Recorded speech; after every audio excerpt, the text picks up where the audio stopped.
வணக்கம் நண்பர்களே.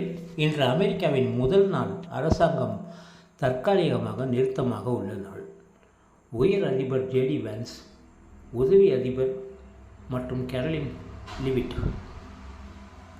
செய்தி வாசிப்பாளருடன் பிரேசில் கலந்து கொண்டார்.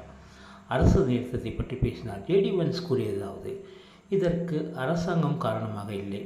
மக்கள் சேவைகளை தடையில்லாமல் செயல்பட வேண்டும். அரசு நிறுத்தம் நீண்டு கொண்டால் சிலர் வேலை இழக்கும் அபாயம் உள்ளது. ஆனால் முக்கிய சேவைகள் செயல்படும் என்று நாம் முயற்சிக்கிறோம்.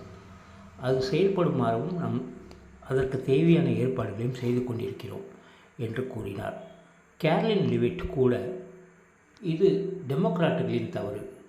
1.3 மில்லியன் சிப்பாய்கள் சம்பளம் பெறாமல் வேலை செய்ய வேண்டியிருக்கின்றனர். முக்கிய உதவி திட்டங்கள் நிறுத்தமடைகின்றன. இதனால் நாட்டில் வசிக்கும் அனைவரும் இதை பற்றிய விழிப்பில் இருக்க வேண்டும் என்று நினைவூட்டினார். அவர் மேலும் கூறுகையில், பைடன் அரசாங்கம் தேவையில்லாமல் அநாவசிய செலவுகளை மேற்கொண்டதாகவும் ஆதலால் பெரும் இழப்பு ஏற்பட்டதாகவும் கேரலின் லிவிட் கூறுகிறார். ஜனநாயக கட்சி மெடிக்கேட் திட்டத்திற்கு எதிராக உள்ளது என்ற முடிவு தவறானது.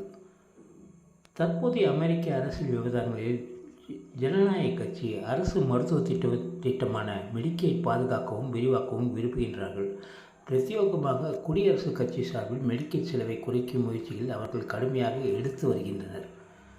இது குறித்து ஜனநாயக கட்சி உறுப்பினர்கள் அரசு செலவு திட்டங்களில் மெடிக்கேட் மற்றும் எஃபோர்டபுள் கேர் ஆக்ட், ஒபாமா கேர் சலுகைகள் நீடிக்க வேண்டும் என்று வலியுறுத்தி வருகின்றனர்.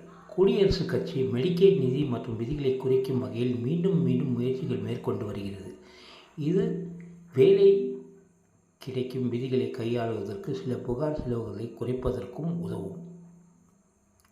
மெடிக்கேட் நிதிகள் சட்டவிரோதமாக குடியேற்றவாசிகளுக்கு உதவி பெறுவதாகவும் செலவழிக்கப்படுவதாகவும் சிலர் விமர்சிக்கின்றனர். ஆனால் ஜனநாயக கட்சி இதை கண்டிப்பாக எதிர்க்கிறது. அமெரிக்கர்களுக்கே கொடுக்க வேண்டும். அமெரிக்காவில் மிதமான வருவாய் உள்ள மக்கள் நிறைய உள்ளனர். அவர்களுக்கு இத்திட்டம் போய் சேர வேண்டும் என்பதே அரசாங்கம் விரும்புகிறது. அதற்கான முயற்சிகளை தான் இந்த டெமோக்ராட்டுகள் எதிர்ப்பு தெரிவித்து வருகின்றன என்று கெவின் லிவிட் கூறினார். ஜனநாயக கட்சி மெடிக்கேட் திட்டத்தை